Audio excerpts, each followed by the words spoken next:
My name is Charlotte, and I never thought a single decision could change the shape of my life. But that morning, standing in the gray drizzle outside my house in Seattle, I found myself holding the key to my late husband's old sedan, with hands that would not stop trembling. I told myself it was only a car. That was the line I kept repeating in my head like a mantra. Just a car. Just metal and rubber and paint. Nothing more. But the truth was that every detail of that sedan felt haunted. The way the hood had collected streaks of grime since the funeral. The pollen that clung to the windshield as if time itself refused to move forward. Even the faint scent of cedarwood cologne that seemed to seep out of the leather seats whenever I opened the door. Michael had been gone for 32 days. 32 mornings of waking to silence instead of his voice. 32 nights of lying awake listening to the rain batter against the roof, wondering why grief felt heavier than my own body. And now, with the bank calling about overdue payments and bills piling higher than unopened mail, I was forced to face his car, the last thing that truly belonged to him. I reached into the kitchen drawer for the spare keys, the cold metal bit against my palm. Outside, the drizzle fell in that quiet, sneaky way Seattle rain always does, never dramatic, just persistent, a mist that crawled under your clothes until you felt damp in your bones. I slid into the driver's seat. The air inside was stale, yet still unmistakably his. Then I noticed the glove compartment, that small, overlooked space that usually held nothing more than insurance papers and faded napkins. For a long moment I stared at it, my breath tight. I didn't plan to open it. I only wanted to start the car to prepare it for selling. But grief does strange things. It lingers in the corners of your vision, whispering that there is always one more piece of someone you can hold on to. My fingers hovered over the handle. One push, one click. That was all it would take. And when I finally pulled it open, the sound cracked like a gunshot in the silence. Inside were the usual scraps of a life registration slips, an old phone charger tangled in dust sunglasses with one scratched lens. I set them aside carefully as if they were sacred relics. And then I saw it. A small black USB drive wedged into the back corner. At first glance it looked ordinary, plain, unremarkable plastic. But on its surface, stuck with crooked tape, was a label. A single letter scrawled in pen. The letter N. I froze. My pulse thundered. It was not Michael's handwriting. His letters had always been neat, precise, lined up like soldiers on parade. This one was rushed, tilted, as if written in a hurry. A stranger's mark. I remember whispering out loud, though no one was there to hear me, "What are you?" The rain tapped harder on the windshield, steady and relentless. I sat there gripping the USB drive, the world tilting beneath me. In that instant, I was no longer a widow sorting through her husband's belongings. I was a woman standing on the edge of something far more dangerous. A truth that waited patient and merciless, just beyond the click of a laptop port. And I had no idea whether I was ready to face it. I held the drive in my palm like it might explode. My reflection in the rearview mirror looked almost foreign eyes, ringed with sleepless shadows, lips pressed thin skin pale against the gray light. I could have put it back, closed the glove box, driven away, pretended it never existed. But deep down I already knew the truth. Life never leaves secrets buried forever. And as much as I wanted to walk away, as much as I wanted to stay wrapped in denial, I felt the quiet pull of inevitability. The story was already unfolding. I just didn't know that it would break me apart before it began to put me back together. Grief has a way of rearranging time.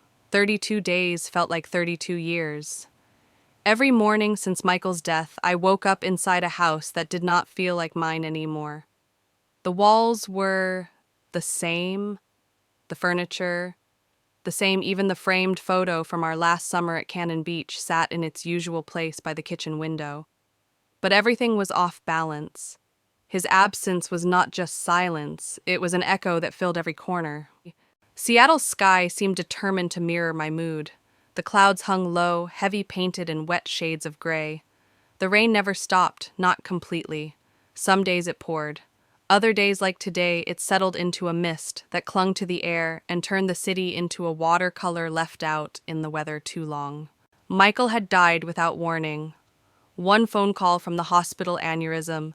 No time I am sorry, and my life collapsed. Our daughter Lily had not spoken more than 10 words to me at a time since. 17 is already difficult. Grieving at 17 is brutal. But watching your daughter pull away as if you were the enemy, that was unbearable. That morning, I stirred a spoon in my tea too loudly, the metal clinking against ceramic, a meaningless sound. Yet it filled the silence like a ghost of our old arguments.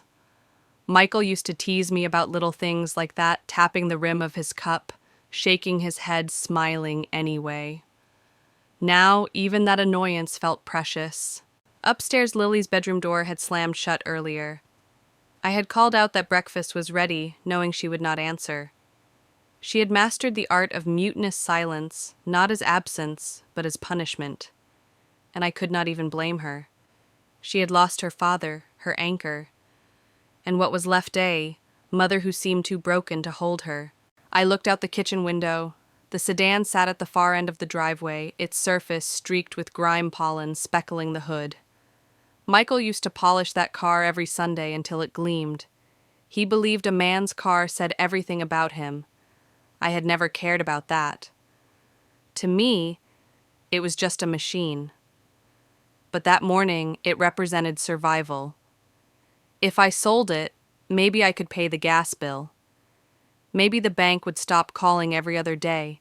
I had told myself again and again it is just a car. Yet every step I took toward it carried the weight of memory. Sliding into the driver's seat felt like stepping into a time capsule air, thick with leather and cedarwood cologne. I could almost imagine him still there adjusting the rearview mirror, humming under his breath. But memory could not pay debts, and love could not bring him back. Still I clutched that USB drive. Its existence had cracked something open inside me. For the rest of the day, I carried it around the house like a stone in my pocket. I placed it on the kitchen counter, then picked it up again. I set it on Michael's desk in the study, then carried it back to the bedroom. It was small, weightless in a physical sense, but it burned against my skin like a brand. The label haunted me, that single letter N written in a hand that was not Michael's. Why had he kept it? Why had he hidden it? And what would it reveal if I dared to look inside? The truth is, part of me already knew this was not something ordinary. It was not receipts or forgotten work documents. It was personal. The kind of personal he had never shared with me. And that is when the fear sank in. What if I was about to meet a version of my husband I had never known? What if the man I had loved, the man I had buried, had lived an entire life in shadows right beneath my nose? I remember leaning against the kitchen counter, staring at the drive, whispering to myself, "Do I really want to know?" But denial is a fragile shield. Grief had stripped me raw, and I was too tired to keep pretending.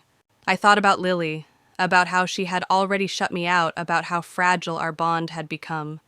I wondered if discovering the truth would shatter it completely, or if somehow facing it might be the only way to rebuild. I picked up the drive again, turning it over in my palm. The rain tapped against the window like insistent fingers urging me forward. I did not know it then, but that single choice to look deeper, to refuse to close the glove box and walk away, would not only reshape my grief. It would unravel everything I thought I knew about my marriage, my husband, and even myself. And yet, as terrifying as that thought was, there was something else. A quiet voice inside me. It said, "Charlotte, you cannot heal without the truth." And maybe that was why I could not let it go. Before I go further, let me ask you, have you ever uncovered something that made you question everything you thought you knew about someone you loved? Share it with me below, and if this story resonates so far, make sure you stay connected here. That way we can keep walking through these truths together.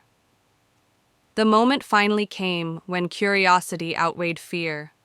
I sat alone in Michael's study, the room I had avoided since the funeral. His books on immigration law lined the shelves. Certificates from refugee organizations still hung above his desk. The smell of cedar lingered in the air, the kind that once made me feel safe now, only reminding me of absence. I slid the USB into his laptop. The click of the port was too loud, echoing in the silence like a shot. A single folder appeared on the screen. No name, no label, just a plain yellow icon. My fingers hovered over the mouse, trembling. When I finally opened it, the screen filled with files, letters, PDFs, photos, dozens of them. My pulse thundered. I clicked on the first document and words spilled across the screen. Dear Michael, thank you again for agreeing to help. I honestly don't know what I would have done without you. Marina. I froze. Marina. The name hit me like a foreign language I was never meant to understand. I clicked another file. I'm so scared. Eli's fever hasn't gone down for days. I know I said I wouldn't ask again, but if you can help with the clinic. Eli asked about you again. He keeps saying he wants to fly kites like last time. He misses you and I do too. My mouth went dry. My eyes refused to blink, the cursor pulsing like a dare. Each file revealed more. Photos opened next. A woman with deep brown eyes and tired cheeks. A boy, maybe 7 or 8, light hair, and a smile too warm to belong to a stranger. And then I saw the photos that crushed me. Michael. My Michael, laughing with them. Arms wrapped around Marina and the boy as if they were his family. His face radiant, unguarded. The same smile he once wore with me and Lily now mirrored in another life. The room tilted. My knees buckled and I gripped the edge of the desk to keep from collapsing. Who was Marina? Who was this boy named Eli? And more terrifying, who had Michael been really? My chest heaved as I stumbled back from the screen. It felt as though the walls of the study were closing in the rain outside, hammering harder as if mocking my discovery. Then a voice cut through my spiral. What are you doing? I spun around. Lily stood in the doorway, hoodie pulled over her pajama shorts, eyes red from sleepless nights. Her gaze darted to the laptop screen, then to the USB in my hand. Are you spying on Dad? Her voice cracked like breaking glass. Lily, no. But she stepped forward, rage igniting. You're going through his stuff like he was some criminal. He's dead, Mom. Can't you just let him be? Her words struck harder than the documents. My throat closed, no defense forming. You're unbelievable, she spat before storming off. The door slammed upstairs, rattling the frame. I was left staring at the screen, frozen between two versions of my husband, the man I had loved and buried, and the man who had smiled with another family behind my back. That night I didn't sleep. I lay in bed with the rain whispering against the windows, thoughts circling like vultures. The image of Michael holding that boy burned behind my eyes. The laughter I had once cherished now belonged to someone else. By dawn, my grief had changed. It wasn't just mourning the man I lost. It was mourning the man I thought I knew. And in that moment, I realized I was standing at the edge of a truth that would either destroy what little family I had left or force us into a new kind of reckoning. Because secrets don't die with the people who keep them. They live on in those left behind. And I was about to discover just how heavy those secrets could be. I wish I could say I shut the laptop, hid the USB, and found the strength to protect my daughter from what I had uncovered. But grief makes you reckless. Secrets make you desperate.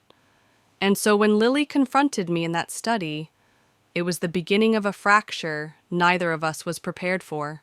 She had walked in so suddenly, her voice sharp, accusing. Are you spying on Dad? The sting of her words stayed long after she stormed out, her footsteps pounding up the stairs. I sat there frozen, staring at the photos on the screen, Michael's arms wrapped around another woman and child. My heart hammered in my chest. The click of her door slamming shut upstairs shook the house like an earthquake. For a long time, I just sat in the silence, hands trembling, the glow of the computer burning in my eyes. I wanted to run after her, to explain. But how could I tell her that her father, the man she idolized, might have lived another life? That while we thought we were his, everything, he was smiling just as brightly in someone else's kitchen. Lily had always been Michael's girl. Their bond was undeniable, a closeness that sometimes left me feeling like the outsider in my own family. She confided in him, not me. She laughed louder at his jokes. She trusted his advice. And now to her, I was the villain. I was the one who dared to smear his memory by digging into files best left buried. I climbed the stairs, slowly, pausing outside her bedroom door. The wood felt cold under my fingertips. I wanted to knock, but I could hear music playing inside loud enough to be a wall. She wasn't ready. Maybe she never would be. So I went back downstairs, poured myself tea I didn't drink, and sat at the kitchen table staring at the rain dripping down the window. My reflection looked hollow. My hands clutched the mug as though warmth could seep into my bones. That night was long. Every creak of the house echoed. Every memory replayed like a cruel trick. I remembered Lily at 10 blowing out candles on her birthday cake while Michael leaned over her shoulder, frosting smeared on his chin. She had giggled reaching for him, and I had captured the moment in a photo. Now when I looked at that picture, I wondered if somewhere else another child had been making the same wish on another cake with Michael at his side. The guilt cut deeper than betrayal. It was the guilt of knowing I had let my daughter see me as the enemy. That instead of shielding her, I had confirmed her worst fear, that I was tearing down the man she had placed on a pedestal. But how could I stop? Once you see the cracks in the glass, you can't unsee them. Once you know there is another life hidden in shadows, you can't pretend it isn't there. When morning came, I tried again. I tapped lightly on Lily's door, my voice soft. I made breakfast. No response. Lily, please. Still silence, the kind that hurts more than shouting ever could. I walked back to the kitchen plate untouched on the counter. The house felt colder than it had the night before. The USB sat on the table, daring me. I knew I should leave it alone, lock it away, but I couldn't. Because deep down I felt something pulling me forward. A truth waiting, heavy and immovable. And though Lily hated me for it, though every step I took seemed to push her further away, I couldn't turn back. I had opened a door that could never be closed. I told myself I would find the whole story for her, for me, maybe even for Michael. Because if I didn't, the silence would kill us faster than any truth ever could. What I didn't realize then was that the silence had already begun its work. It had carved a canyon between mother and daughter, and the longer I hesitated, the wider it would grow. That night, as I lay in bed listening to Lily pace her room upstairs, I whispered into the dark, "Please don't let this break us completely." But deep down I knew. The break had already begun. The next morning, exhaustion wrapped around me like a second skin. My body felt heavy, but my mind would not stop racing. I stood in the kitchen staring at the USB on the counter. It was small, harmless in appearance, yet it held the power to dismantle everything I thought I knew. I told myself I would not look again, that I would focus on bills, on groceries, on keeping the house from collapsing around us. But denial is fragile. And when silence filled the rooms, pressing against my chest, I returned to the study. Michael's desk was as orderly as ever. Papers stacked neatly, books lined with precision. It was the kind of organization that made me wonder if he had needed control in his workspace because his personal life was chaos. I slid into his chair and opened the files again, searching for something, anything that would explain. That was when I noticed the patterns. Transfers listed in the bank statements always on the 1st and the 15th of each month. Not large enough to draw suspicion, but consistent, deliberate. Over time, they added up to thousands. The money had gone to the same account every time. The name wasn't Marina, it was just initials MA. But I didn't need more than that. My stomach twisted. He had been sending money quietly behind my back for years. And all I could think about was the months we had struggled to pay tuition, the nights I had lain awake calculating groceries against utility bills. Meanwhile, he had been sustaining another household in secret. I clicked through more files, a scanned lease agreement from 3 years ago. The address jumped off the page, Rainier Valley, a part of Seattle I rarely visited. Suddenly, memories sharpened. I remembered a Sunday drive when Michael insisted on taking the long way home. I had thought he was avoiding traffic. Now I realized he may have been avoiding me. I pressed my hands to my face, breath shallow. My marriage had not just cracked, it had been compartmentalized, divided. But grief mixed with anger creates something volatile. I needed to know more. So I wrote the address on a slip of paper and folded it into my pocket. For hours I debated whether to go. Fear said no. Fear told me I had already seen too much. But curiosity, know something deeper than curiosity, pushed harder. I needed truth no matter how much it burned. That evening I took the keys to my old Subaru. I didn't tell Lily I was leaving. She had barely looked at me in days, and I doubted she would care. Still, I left a note on the counter, just in case. The drive to Rainier Valley was slow, the streets slick from rain. Seattle in the morning mist looked almost beautiful, as though the world were painted in watercolors. But inside, I was unraveling. My hands gripped the steering wheel until my knuckles whitened. My mind rehearsed conversations I knew would never come out right. I arrived at the address, a modest two-story apartment complex between a taqueria and a laundromat. The paint was peeling the bike rack, rusted. And yet the garden near the entrance was carefully tended lavender and sage growing in neat rows. It felt like someone had worked hard to carve out a corner of peace in the middle of hardship. I parked across the street and sat there, heart pounding. My breath fogged the window as I watched. For a moment, nothing, and then the door opened. She stepped out first, Marina. I knew it instantly, even without confirmation. She carried grocery bags, her long, dark hair tied back. Her movements were tired, practiced the gestures of someone carrying too much. Then came the boy, Eli, backpack slung over his shoulders, bounding down the steps, talking too fast for her to keep up. His laughter rang out bright and unburdened. My chest clenched. Even from across the street, I could see it. The slope of his nose, the way his mouth curved when he smiled. He looked like Michael, my husband. I gripped the steering wheel so hard my hands shook. My throat burned with words I couldn't form. I wanted to get out, to walk across the street and demand answers. But my body wouldn't move. Instead, I sat frozen, watching as Marina nudged him forward as Eli waved at someone near the corner as they disappeared from view. And in their absence, the quiet collapse inside me became complete. I didn't cry, I didn't scream, I just felt the hollow truth settle in my bones. Michael had lived 2 lives, and I had just witnessed the one that was never meant for me. And let me ask you something, what would you have done in that moment? If you saw the undeniable evidence of betrayal right in front of your eyes, would you confront it, or stay hidden, too afraid to break the world apart? Share your thoughts below. I drove home that night with my hands clenched so tightly around the steering wheel that my fingers ached. The image of the boy's face, Eli's face, would not leave me. Every turn of the road brought it back sharper, clearer. His nose, his smile. The way he carried himself with the careless energy of a child who felt safe. Safe because Michael had been there for him. When I pulled into the driveway, the house loomed darker than usual, its windows unlit, its silence heavy. I sat in the car for a long time, engine humming headlights, reflecting against the garage door.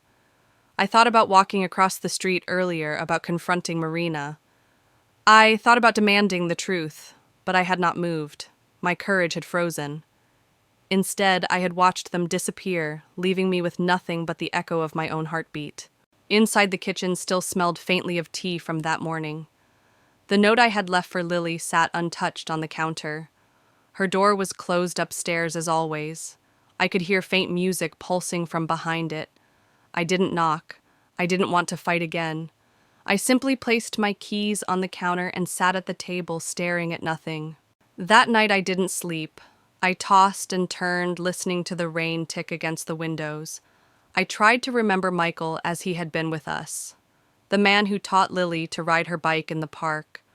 The man who made pancakes on Sunday mornings.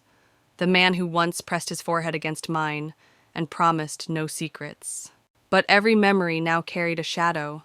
Every smile he had shared with us blurred into the smile I had just seen in those photographs and across the street in Rainier Valley. At dawn I returned to his study. The USB was still in the laptop, the cursor blinking as if it had been waiting for me all night. My hands shook as I opened more files. Letters from Marina stretched across years. Some short and practical about bills appointments, immigration papers. Others were tender, written late at night, words heavy with fear and gratitude. But one thing appeared in every single message: Eli.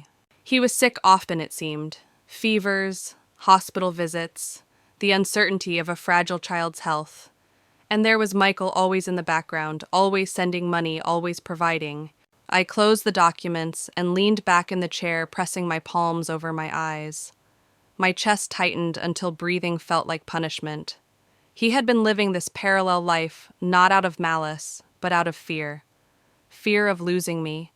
Fear of breaking Lily's heart. Fear of what truth would do. But fear had already done it.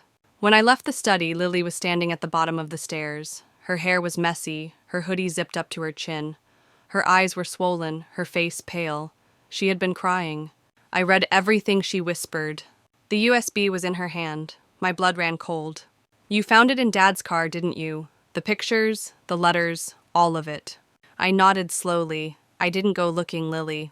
I just wanted to clean out the car before selling it. That's all. Her voice cracked. "Is it true? Did he have another family?" I swallowed hard. I don't know if it was a family. I don't know what it was. "Don't lie to me. Not now." She stepped back as if my words carried poison. "You always hated how close I was to him. You were always so disappointed in everything him. And now he's gone, you're digging through his secrets like it proves you were right all along." Her words cut deeper than any blade. "That's not fair," I whispered. "But you kept reading." Her hand trembled around the USB. "I didn't stop," I admitted, voice breaking. Tears filled her eyes again. "I hate this. I hate that he's not here to explain. I hate that I don't know who he was. And I hate you for showing me." She turned, storming up the stairs. Drawers slammed, the sound of a bag being packed. My heart pounded. "Lily, no," I called after her. But 10 minutes later, the front door slammed shut. I stood frozen in the kitchen, clutching a mug of tea gone cold. The silence that followed was unbearable. For the first time, I realized betrayal was not just about a husband and wife. It was about a daughter losing her hero and a mother losing her child. Michael's secrets had already broken one family. Now they were about to destroy the other, and I was powerless to stop it. The house was unbearably quiet after Lily left. Her absence felt louder than her slamming doors ever had. I sat in the kitchen for hours, staring at the empty chair across from me, the one where she used to sit with her cereal bowl in the mornings. Now it was nothing but a shadow of what had been a reminder that I was alone, not just as a widow, but as a mother too. I tried calling her phone, straight to voicemail. I tried texting, no response. Eventually a message came through, but not from her. It was from my mother-in-law. "She's here, she's safe, give her space." Safe. That word should have comforted me, but it didn't. It only reminded me that she felt safer away from me than under the same roof. I walked back into Michael's study, desperate for some kind of anchor. The files were still open on the screen, names and dates blurring together, but I couldn't focus. The weight of it all pressed down, suffocating. Michael's secrets had already divided us, and now they had stolen my daughter. I remember whispering out loud, "What have you done to us, Michael?" But the truth was, he wasn't the one here to answer. It was me. I was the one left holding the shards of our life, trying to decide whether to piece them back together or bleed on the edges. I shut the laptop and leaned back in his chair, staring at the ceiling. The rain outside tapped against the windows like a cruel rhythm. My grief had transformed into anger, then into something colder, a determination that I couldn't ignore. If I didn't face this head-on, the silence would devour me. The next morning, I returned to the desk, this time with clearer eyes. I searched every drawer, every compartment, every folder on the computer. That was when I found a note buried in a document almost hidden at the bottom of a scanned letter. It said, "All documents secured in safety deposit box. Key in right drawer cufflink case." My pulse quickened. I opened the drawer, digging through old receipts and paper clips until my fingers brushed against the wooden box I had given him on our 5th anniversary. My heart stuttered as I lifted the lid. Inside was a small silver key tagged with the number of a local bank downtown. I sat there staring at it, my hand trembling. It felt like the universe was daring me to take the next step, to chase the truth all the way down even if it shattered everything that remained. By the time I drove to the bank, I felt like I was moving through a dream. The lobby smelled faintly of polished wood and disinfectant. The man at the desk recognized Michael's name immediately. "He was a regular," he said softly. Those words sliced through me, another reminder that my husband had lived entire parts of his life that I had never been allowed to see. I signed the necessary papers, hands unsteady, and followed the clerk down a narrow hallway. The air in the vault room was cold, humming with fluorescent light. When he left me alone with the deposit box, my knees nearly gave out. The box wasn't locked with a code, just the simple turn of a key. My fingers fumbled as I slid it into the lock and lifted the lid. Inside lay a thick folder, 3 flash drives, and 1 envelope marked with my name. The sight of it knocked the breath from my lungs. My name written in Michael's familiar handwriting, slanted, firm, a little rushed, but undeniably his. I reached for the envelope with trembling hands, my eyes blurred with tears before I even tore it open. And there in the quiet of that cold vault with the city rushing on outside, oblivious to my devastation, I read his words. Words that would change everything I thought I knew about the man I loved. But before I share what that letter said, let me ask you something. If you discovered a secret that could either destroy your family or set them free, would you open it? Or would you walk away, pretending the truth didn't exist? Share your thoughts below, because this is the question I was forced to answer. I sat in the cold vault room clutching the envelope like it was a living thing. My name written across it seemed to stare back at me, demanding I open it. My fingers shook as I tore through the seal, unfolding the letter. Michael's handwriting filled the page, firm, familiar, slanted in the way I had seen across countless birthday cards and sticky notes. And yet this letter was different. It carried the weight of confession. Emma, if you're reading this, it means something has happened. Maybe I am gone. Maybe you found the drive or the files. Maybe you already know more than I ever managed to say. I owe you the truth, all of it. My breath caught. The words blurred, but I forced myself to keep reading. He wrote about the past, the years when our marriage had grown cold, silent, distant. How in that silence he had made a mistake. It was just one night, he wrote, a night I thought I could leave behind. But then came Eli. I closed my eyes, pressing the paper to my chest. The name I had dreaded was there, written in his own hand. Eli. Not just a boy in photos, not just a name in Marina's letters. He was Michael's son. I didn't tell you because I was afraid of losing you, afraid of losing Lily.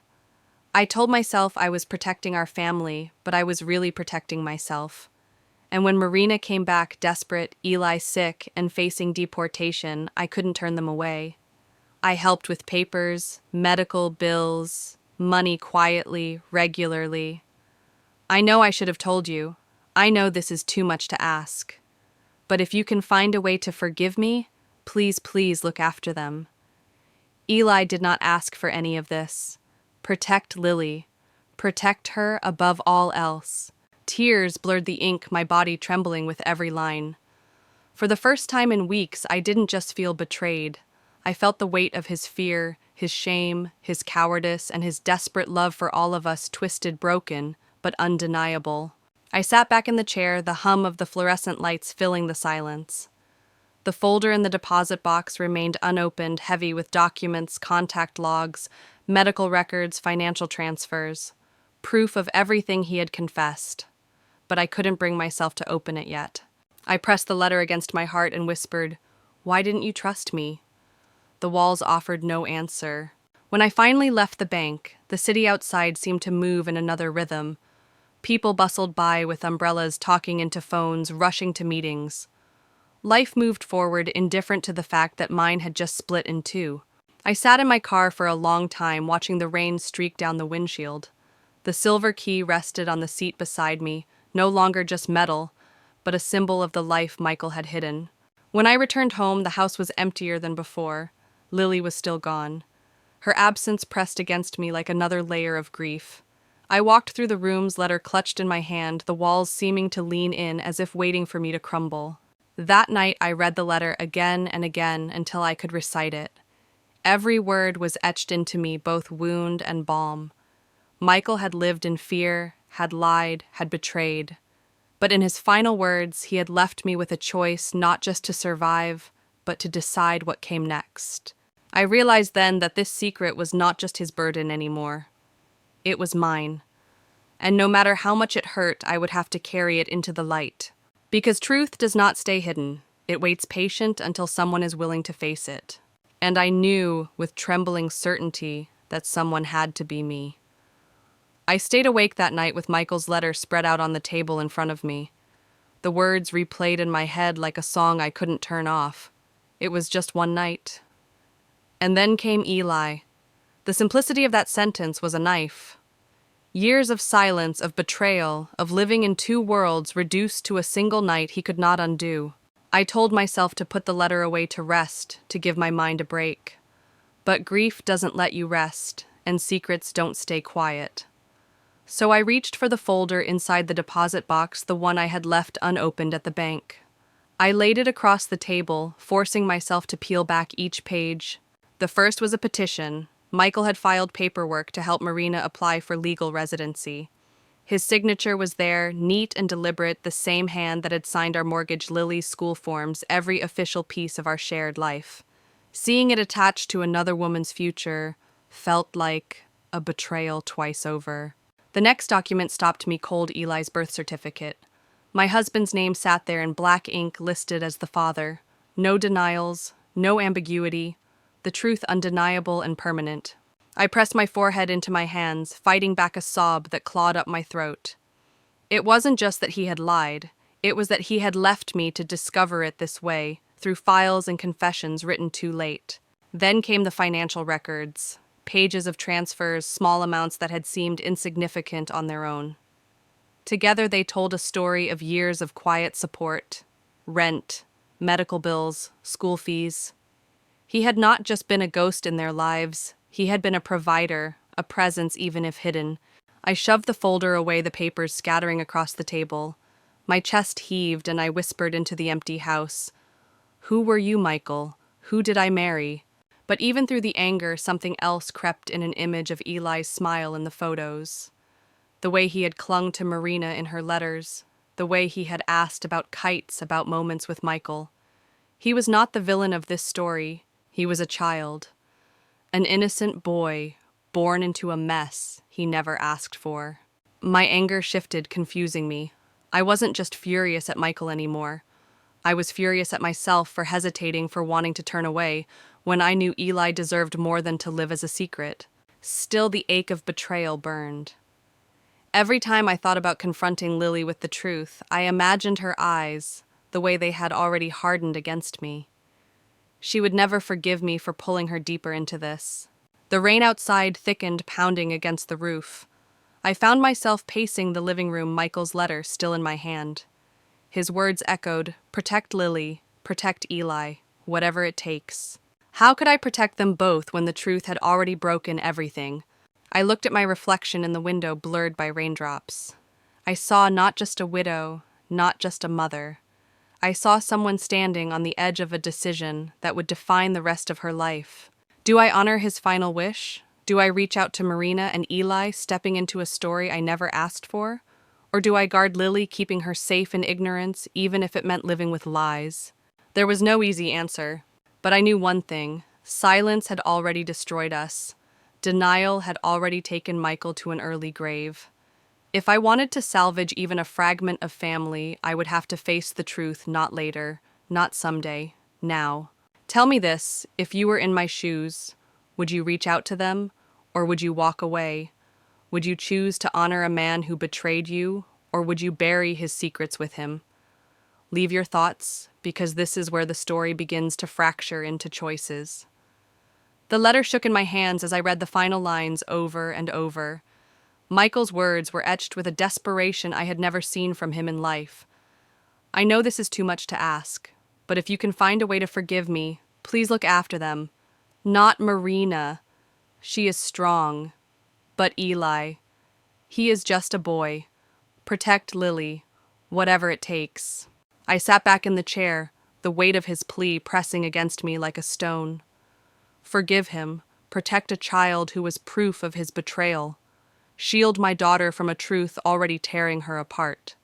The contradictions pulled at me until I could hardly breathe. I closed my eyes and imagined Michael's voice. The way he used to sound late at night when he was tired, but trying to reassure me. I wanted to believe he had written this with love, that somewhere beneath the deception was a man desperate to do right by everyone he loved. But love twisted by fear and lies had left me alone with impossible choices. I turned to the rest of the documents in the folder, lists of medical bills, appointments, signed checks. He hadn't been absent from Eli's life, not really. He had been a ghost provider, a shadow father. He had kept them afloat while letting me and Lily believe we were his entire world. My anger flared hot and sharp. How dare he ask me to clean up his mess? How dare he leave me to carry both grief and responsibility? But just as quickly, the anger collapsed into sorrow. He had been weak, yes, he had been selfish, but the boy was innocent, and my Lily was drowning in confusion. I pressed my hands to my face. Protect them both, he had said, as if love could stretch far enough to heal every wound. That night I tried to sleep, but his words echoed. Protect Lily, protect Eli. Over and over until they became less a plea and more a command. By dawn I realized I could not run from it. The truth was already here, woven into our lives, whether I wanted it or not. I made coffee, the bitter scent filling the kitchen. I stared at the steam rising from the cup and thought about Lily's face twisted with anger, her eyes red with betrayal. I thought about Eli's smile in those photographs, a smile that carried Michael's features in every line. Maybe protecting them didn't mean hiding the truth. Maybe it meant finding a way to face it together. I returned to the study and laid the letter flat on the desk. For the first time, I wasn't looking at it as a weapon that had shattered my marriage. I was looking at it as a map, Michael's last attempt to guide me, even if the path he had left was cruel and jagged. The thought terrified me, but I knew what I had to do. I had to see Marina. I had to see Eli.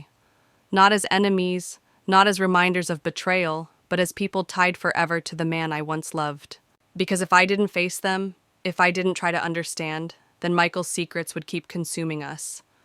And Lily would be left with nothing but bitterness.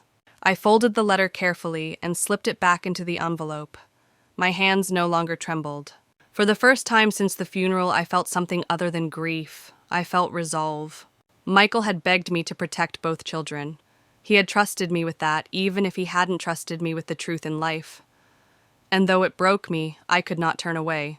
I whispered into the stillness of the study, I will not forgive you, Michael. Not yet. But I will do what you asked. For them. And with those words, I felt the faintest shift inside me. Not healing, not peace, but the first fragile step toward carrying the weight he had left behind. The day I decided to face Marina, the sky in Seattle was as heavy as my chest. Clouds pressed low, the air damp and restless, like the city itself knew I was walking toward something that could never be undone. I had rehearsed a dozen conversations in my head, some filled with fury, some with accusations, some with demands. But when I finally stood in front of her door, none of those words would come. The building was modest, worn around the edges. The paint peeled near the steps, the railing rusted from years of rain. But the small garden by the entrance was carefully tended lavender sage, neat rows of plants that spoke of quiet resilience. My stomach twisted. This was no stranger's place. It had been built with care, carved out of survival. When Marina opened the door, she froze. Her dark hair was tied back her hands, still holding a dish towel. For a moment, we just stared at each other. I saw recognition flicker in her eyes before she spoke. "You're Emma," she whispered. I nodded, my throat dry. Yes. She glanced past me as though expecting Michael to step out of the shadows. Her voice trembled. "Is Lily? Is she okay?" "She's with her grandmother," I said softly. Silence stretched between us. Then almost reluctantly, she opened the door wider. "Would you like to come in?" The apartment smelled faintly of lavender and something warm from the kitchen. It was tidy, small, but lived in. A life had been built here, brick by brick, even without me knowing. I sat at the edge of the couch while Marina moved with careful grace, pouring tea without asking. She placed the cup in front of me, her hands shaking just slightly. "I don't know what you've been told," she began, her voice low. "But I never meant to destroy anything." Her words pierced me. I could have lashed out, could have thrown Michael's letter on the table and accused her of being complicit in the lies that ruined my family. But looking into her tired eyes, I saw no malice. I saw fear. I saw a woman who had been carrying too much for too long. "I believe you," I said, and I meant it. I reached into my bag and slid the envelope across the table. "He left this for you." She stared at it, her fingers tracing the edges as though afraid to open it. Her lips quivered, and for a moment she simply held it to her chest. "I loved him," she said quietly, tears forming in her eyes. "Not the way you did. Not with a house and a wedding ring. but he saved us. Her confession was raw, unguarded. I sat there in silence, letting the words hang heavy in the room. I could have argued. I could have reminded her that his salvation had cost me everything, but I didn't. What would be the point? Eli's laughter drifted from the hallway light and unburdened. My chest tightened. A child's joy shouldn't be tainted by adult mistakes. He was blameless, and Michael, for all his weakness, had known that. Marina wiped her eyes and looked at me. What happens now? I didn't have an answer. The only truth I could manage was this. We figure it out, slowly, kindly, for the children.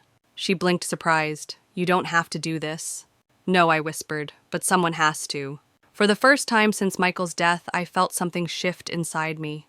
Not forgiveness, not even acceptance, but resolve, a fragile beginning. When I left the apartment, the air outside was colder, but I walked away carrying something new. Not peace, not yet, but the faint trembling knowledge that even in the wreckage of betrayal, there might be a path forward not from denial, but from truth. And as much as it hurt, I realized that truth, no matter how brutal, was the only place healing could begin. 3 days after meeting Marina, I heard the front door creak open in the middle of the afternoon. The sound startled me. I was in the kitchen slicing apples, the knife pausing mid-air. For a heartbeat, I thought I had imagined it, but then I heard the shuffle of sneakers across the tile, followed by the heavy drop of a duffel bag. Lily was home. I turned slowly, afraid of what her eyes might reveal. She stood near the staircase, hoodie pulled tight, her face, pale cheeks blotched from crying. In her hand was the USB drive. My stomach clenched. She had read everything. I read it all, she whispered, her voice sharp but fragile. I set the knife down carefully. Lily, you found it in Dad's car, didn't you? The pictures, the letters, all of it. I nodded. I didn't go looking for secrets. I just wanted to clean the car before selling it, that's all. Her eyes burned with accusation. Is it true? Did he have another family? The question sliced through me. I don't know if it was a family, Lily. I don't know what to call it. Her voice cracked. Don't lie to me. Not now. I stepped closer, but she pulled back as though my presence itself was poison. You always hated how close I was to him, she said bitterly. You were always disappointed in me and him. And now he's gone. You're digging through his secrets like it proves you were right all along. That's not fair, I whispered. But you kept reading. She shot back, her hand trembling as she gripped the USB. My shoulders sagged. No, I didn't stop. Her tears fell faster. I hate this. I hate that he's not here to explain. I hate that I don't know who he was. And I hate you for showing me. Her words landed like blows, each one tearing open wounds I didn't know I still carried. She turned away, climbing the stairs. I followed slowly, my voice low. Lily, please. But her door slammed before I could reach her. I pressed my forehead against the wood, whispering through the barrier. I didn't want any of this. I just wanted the truth. Silence answered. Hours later, I found myself pacing the hallway, listening for any sound from her room. Drawers opened, then shut. The muted scrape of her suitcase wheels against the floor. My chest tightened. She was leaving again. I wanted to beg, to plead, but I knew begging would only push her further. So I stood at the foot of the stairs, helpless, as she came down carrying her bag. She didn't look at me, didn't say goodbye. The door closed behind her, final and cold. The house felt emptier than ever. I made tea, though it tasted like nothing. I sat in the kitchen, staring at the spot where she had stood.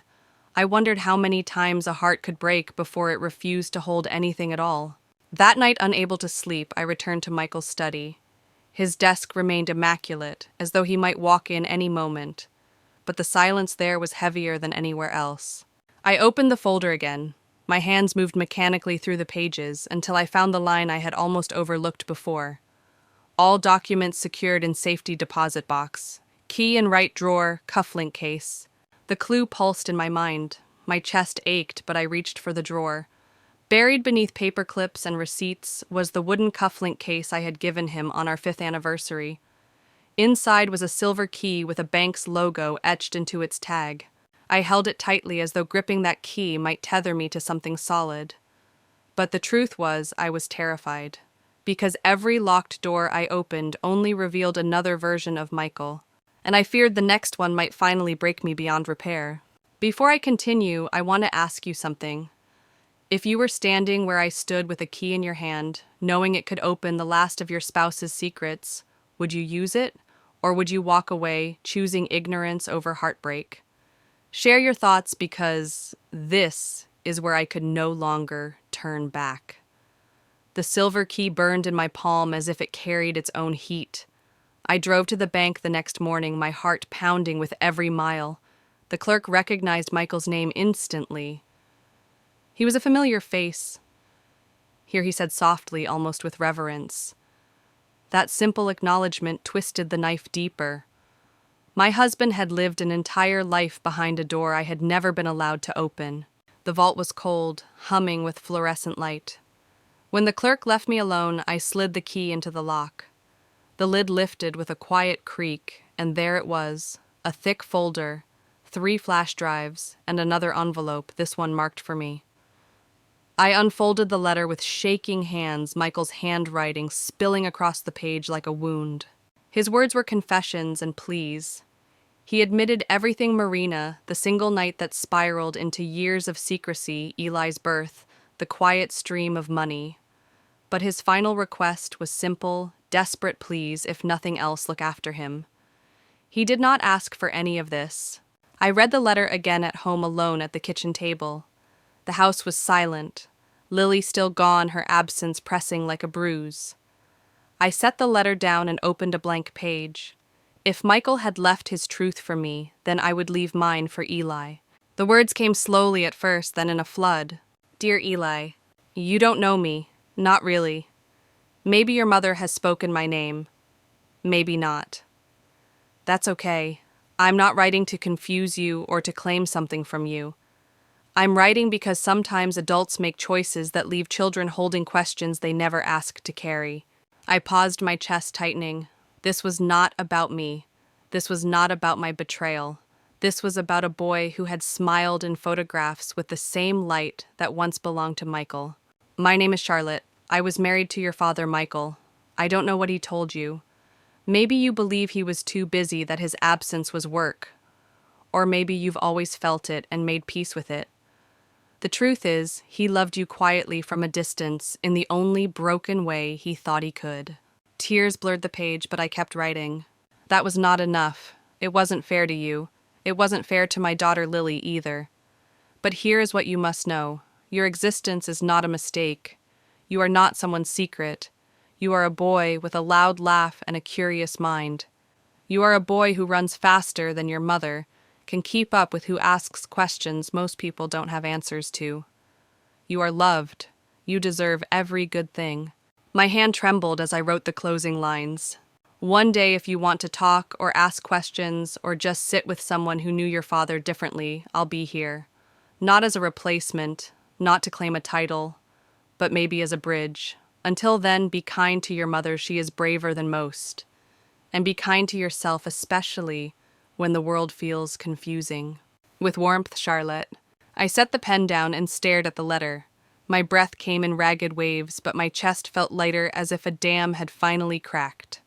For weeks, grief had been an iron cage, but this act of writing to him felt like opening a window. I folded the letter and tucked it into an envelope. I didn't know if I would ever send it. Maybe one day Marina would find it. Maybe Eli would read it years from now. But even if no one else saw it, I knew I had needed to write it for him, for Lily, for myself. Because in a world built on secrets, this was my offering of truth. The letter to Eli sat folded neatly in my desk drawer, its presence both a comfort and a weight. I hadn't mailed it, hadn't even told Marina about it. But knowing it existed, that my truth was written and waiting, gave me a strange sense of peace. For the first time since Michael's death, I felt like I had taken one small step toward something beyond grief. It was a Sunday evening when Marina came to my door with Eli.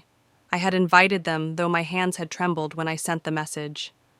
Lily was in her room when the knock came. I called her name softly, telling her we had guests. For a long moment there was silence. Then I heard her footsteps on the stairs. When she opened the door, she froze. Eli stood there in a navy sweater too big for his small frame, clutching a book against his chest like armor. Marina hovered behind him, offering a nervous, polite smile. The air was thick enough to stop time. Two teenagers who shared nothing in common except the weight of a man no longer alive.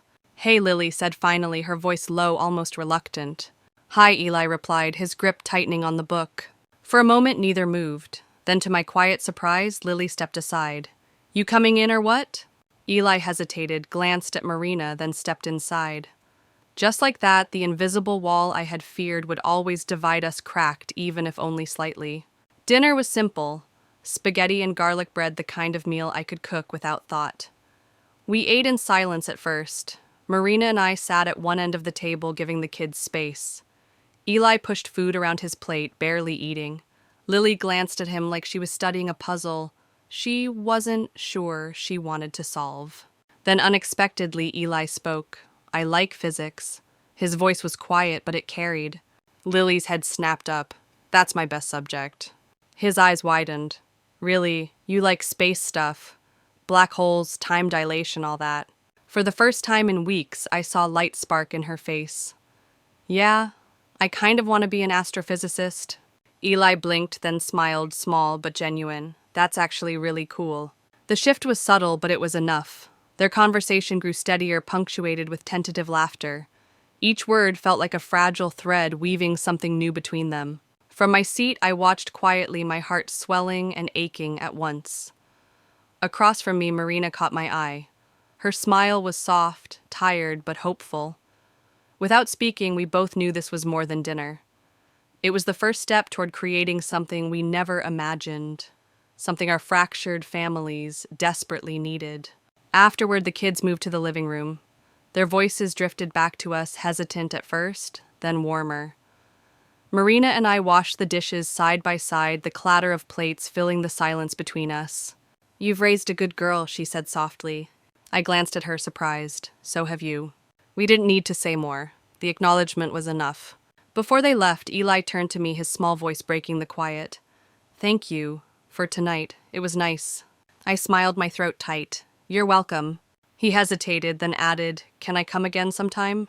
Warmth spread through me, fragile but real. "Of course." Marina squeezed my hand gently before stepping out into the night. I stood in the doorway, watching them walk away, mother and son disappearing into the dark. But this time, it wasn't silence or shame that lingered. It was the faint glow of possibility. Later, as I turned off the lights, Lily came to stand beside me at the window. She leaned into my side, her voice soft. "He's okay," she said simply. I nodded. "He is." And in that moment, I realized something profound. Healing didn't roar in like a storm. It whispered in the quiet, in the fragile steps forward, in the laughter of two children daring to connect. For the first time, the house didn't feel broken. It felt like it was stretching slowly, painfully, but wide enough to hold more than one truth, more than one kind of love.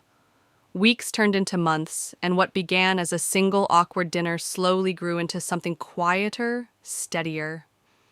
Eli started coming over on Sundays. Sometimes it was for dinner, sometimes just to sit at the kitchen table while Lily worked on her homework.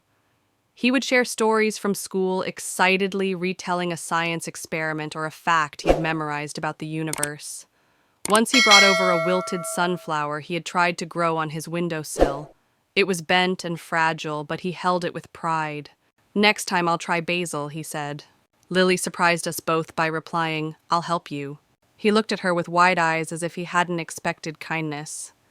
That moment, small, fleeting, felt like a bridge being built plank by plank. Marina began joining us too. At first she stayed close to the door, her shoulders tense, her eyes scanning the room as if waiting for rejection. But over time she drifted further inside. One afternoon she arrived with a tin of homemade tamales, her nervous smile softening as we ate together. Another time she carried a photograph of Eli as a baby curled up on her chest. She spoke with tenderness, her voice breaking slightly as she recalled those early years of fear and survival. I listened quietly, imagining Michael in those moments. I had never seen him cradle Eli, never witnessed him as a father in that world. But through Marina's words, I could almost picture it. Not to excuse his choices, but to finally accept the full, complicated man he had been.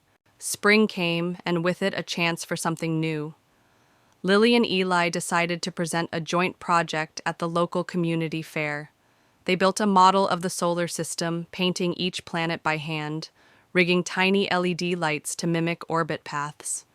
I watched them at the kitchen table, their laughter spilling across the room as they argued about the color of Jupiter or the angle of Saturn's rings. For the first time in months, our house sounded alive. The night of the fair, Marina and I stood side by side in the back row of the auditorium. Our hands brushed, but neither of us pulled away. When the judges announced their project had won second place, Eli came running down the aisle with the ribbon in hand. Lily trailed behind him, cheeks flushed with pride. "I messed up the part about Jupiter's rotation speed," Eli groaned. "No one noticed," Lily replied, smiling. "You were great." He grinned at her, and I saw something new in his face. Not just Michael's resemblance, but a light that was entirely his own. Later that night, Lily came into my room. She sat on the edge of the bed, her legs swinging like she was 10 years old again. "I don't think I'll ever stop being mad at Dad," she admitted. I reached for her hand. "You don't have to. Some anger takes time." She looked down at her lap, but "I'm glad Eli's here." My throat tightened. Me too. In that moment, I realized something simple and powerful. We don't get to choose how our stories begin. We don't control the betrayals, the losses, the fractures that split our lives. But we do get to choose what comes after. And for us, after betrayal came an unexpected family. Not perfect, not seamless, but real. Built from grief, reshaped by truth, strengthened by forgiveness that was still growing. The home I once thought destroyed had stretched wide enough to hold all of it: pain and love, anger and hope. And before I close this chapter, let me ask you, would you be able to open your heart to someone born of betrayal, to choose connection over resentment? Leave your thoughts below, and if you've walked with me through this story, make sure you stay with us for the next one. Sometimes healing begins in the places you least expect. Autumn slipped quietly into winter, and our home found a new rhythm. The trees outside shed their last golden leaves. Frost traced delicate patterns across the window panes, and inside the air carried the warmth of cinnamon and vanilla from the muffins I baked on slow afternoons. Life was still complicated, still messy, but the silence in our house had softened. Lily no longer slammed doors. Some nights she even drifted into the living room to sit beside me, watching old home videos of birthdays and beach trips. We laughed at Michael's crooked party hat, at the frosting smeared across his chin, and though the ache of betrayal never fully left, the bitterness began to loosen its hold. She leaned her head against my shoulder again, something I thought I had lost forever. Eli became a regular presence on Sundays. He and Lily worked on science projects together, their voices rising in bursts of excitement and laughter. Sometimes Marina joined us carrying dishes from her kitchen, her smile tentative but growing steadier with each visit. At first we all tiptoed around Michael's memory, but over time it became less of a shadow and more of a thread woven into our conversations, our grief, and our small acts of healing. I came to understand that forgiveness isn't a single moment. It's a choice we make again and again, even when the anger returns, even when the pain resurfaces. And family isn't only defined by the lines on a birth certificate or the promises spoken at an altar. Sometimes family is built from the ashes of secrets held together by the courage to stay, to listen, to begin again. On a cold Sunday morning, as the first snow of the season dusted the street outside, I poured hot chocolate into mismatched mugs. Lily glanced at me with a small smile, then asked quietly, "Do you think Eli would like to come over for dinner again?" I met her gaze, my chest tight with emotion, and answered, "I think he might." And just like that I knew, we weren't returning to what we had lost. We were building something new, something honest, fragile, but real. A family not in spite of the truth, but because of it.